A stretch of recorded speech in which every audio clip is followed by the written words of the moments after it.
Office থেকে এইমাত্র এলাম আর এখন বাজে রাত্রি 9টা। তো বাইরে বাইকে এসেছি, সেই জন্য এত ঠান্ডা। তো প্রথমে ভাবছি 1 কাপ চা খাবো গরমা গরমি, তারপরে ডিনারটা পরে করছি। তো চলো আপাতত চাটা বানাই আর গ্রিন টি খাবো। দেখি তারপরে কি রাতে বানানো যায়, দেখাই যাক কি। আমার চা বানানো একদম কমপ্লিট। এবার স্যারের কাছে নিয়ে যাই। লিকা চা করেছি আর তার সাথে একটু পাঁপড় ভেজে নিয়েছি। তো চলো এবার স্যারের কাছে নিয়ে যাই। চা হয়ে গেছে। এই যে চাটা ধরো।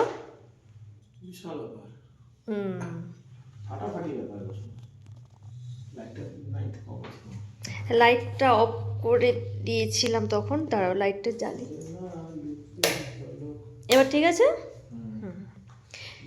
বিছানাতে একদম বইপত্র তো ছড়াছড়ি। তারা আমিও বসি।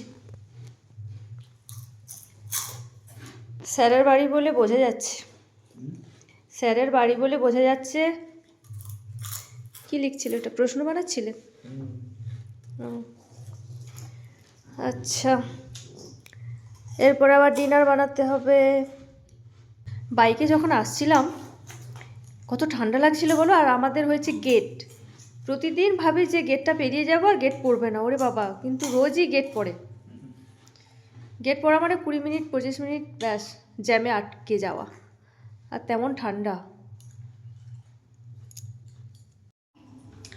Welcome back to my channel, আমি অঞ্জলি। আজকে স্যার বলেছে পিঠে খাবে, আর এমন একটা পিঠে বলেছে যেটা হচ্ছে বানানো খুব কঠিন। কঠিন এই কারণ স্যার বলেছে যে গুড় পিঠে খাবে। গুড় পিঠে মানে এমনিতে অন্যান্য পিঠে ঠিক আছে, গুড় পিঠে হচ্ছে আসল হচ্ছে ফোলাটা। ওই ফোলাটা যদি না হয় তাহলে কিন্তু তেলগুলো ওই মানে পিঠের মধ্যে সব অ্যাবজর্ব করে নেবে, সেটা ভালো লাগে না।